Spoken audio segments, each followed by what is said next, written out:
My name is Salima Visram and I'm from Kenya. I grew up beside the Kikambala village on the outskirts of Mombasa, where 22,000 people live below the poverty line. Here's the issue. Imagine living with no electricity. Imagine not being able to study and do your homework when you come home because it is too dark. Imagine then not being able to go to high school because your performance in primary school doesn't meet the requirements. According to the World Bank, over 1.2 billion people have no access to electricity worldwide. Millions of children study directly above a kerosene lamp every night, breathing in the toxic, cancerous fumes which result in nausea, excruciating headaches, and numerous other health complications. 4,000 deaths occur daily as a result of kerosene-induced illnesses. On top of this, as a consequence of not being able to study effectively through the night, millions of children cannot achieve the minimum grades to make it into secondary school. This results in many of them turning to child prostitution and human trafficking all around the world as a way to earn income, hence perpetuating the vicious cycle of poverty. About 6 months ago, I thought, why not develop a solar-powered pen that would allow children in rural areas to study through the night? After speaking with an engineer, I realized that logistically, this would not be the most efficient way to target the issue.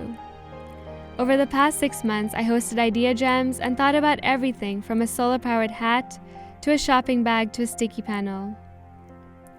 Finally, I designed and put together a solar-powered backpack that kids in Kikambala and other rural areas across Kenya and Africa could carry to school. I then held dozens of interviews with social entrepreneurs, solar experts, engineers, and NGOs to ensure that this iterated solution would be foolproof. This backpack would get charged as the kids walk, usually for hours under the African sun, to and from school every day.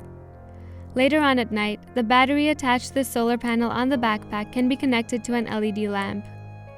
This would replace the toxic kerosene lamps and would allow them to study later at night, hence improving their performance in school and their futures, all in an effort to break the vicious cycle of poverty.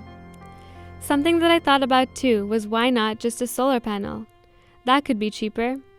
The problem is that it's not directly linked to their education, whereas they would use a backpack for school every day that they themselves own. The Soular Backpack empowers them to take charge of their own education and their own futures, and as they walk to school to get educated, they are also geared with the ability to continue their studies into the night. In terms of systems thinking, the Soular Backpack would directly impact not only their education but their health too. The 25% of income spent on kerosene could otherwise be used by their families to fund their secondary education, and the environmental benefits that would arise are numerous, such as the decrease in use of and the number of deaths linked to kerosene, the potential income generated through carbon credits, as well as the long-term sustainability of the bags, as opposed to the plastic bags they currently use. This project is something that I've invested countless of hours in because I believe it is a viable solution to a problem that affects over 1 billion people all over the world. I need your help to establish solar power as a social enterprise. My goal is to get 2,000 pieces on the ground and to eventually subsidize this to 10 cents per piece for these children. In order to take this project further, I need your help.